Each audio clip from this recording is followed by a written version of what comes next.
When I show this clip to people, it usually makes them hungry. But in this video, you're gonna find out that what you're seeing is a lot more than dinner. Meet the crayfish. Procambarus alanae, or the electric blue crayfish, is a species of crayfish native to the Everglades. They say there's a 10,000 to 1 chance that an Everglades crayfish turns electric blue like this. But that's not the case thanks to captive breeding. These guys can be found at almost any pet store. And they don't just come in blue, they come in oranges and blacks and whites and even greens. And though they might not all be the same species of crayfish, their care requirements are pretty similar. Now, as far as tank size is concerned, these guys don't need much room. However, you should have at least 2 feet in any direction in your tank because they do require a little bit of territory. Now, when I see people setting up tanks for crayfish, it's usually artificial decor and plastic plants. And the reason for this is people say they eat real plants. But in my experience, that's never happened. I don't know if it varies depending on the individual crayfish. I've had a few over the years, never had that problem. But they are omnivores, so they will eat anything they can get their claws on if they're hungry. So keep your crayfish well fed and you shouldn't have that problem. As far as tank setup goes, crayfish should have plenty of hiding space and small caves because, as you can see, they love to dig and make little burrows for themselves. As far as tank mates go, these guys are pretty good. In a large aquarium, they won't touch your tetras or any of the other fish.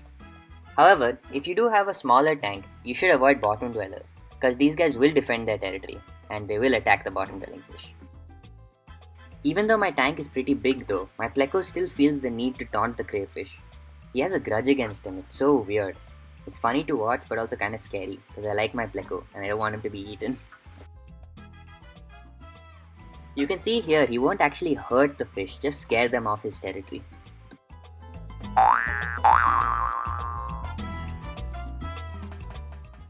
When it comes to feeding, like I said, these guys are omnivores. They'll eat detritus, fish poop, any of the waste fish food on the sand, anything they can get their little claws on.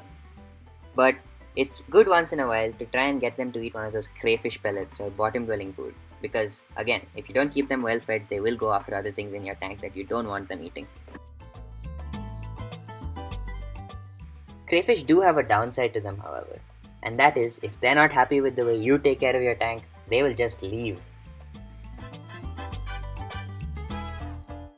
I'm not even kidding.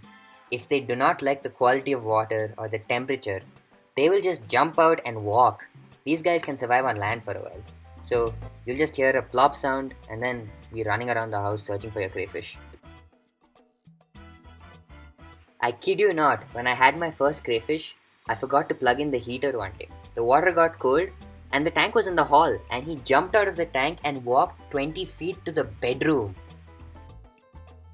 So you're gonna wanna maintain a good stable temperature of 25 degrees and slightly softer water. Sometimes it doesn't matter to them though. They'll just jump out on a whim. So you're gonna wanna keep your tank covered if it's small, and if it's a big one like this, you're gonna wanna make sure that there's nothing that they can use to climb out. But flaws aside, these guys are great pets, and if you're considering having one, I hope this video helped you learn something about them. So if you want a pet with menacing claws, creepy eyes, and a personality that just demands paparazzi, then the crayfish is the pet for you. Thanks for watching, and I really hope you liked it.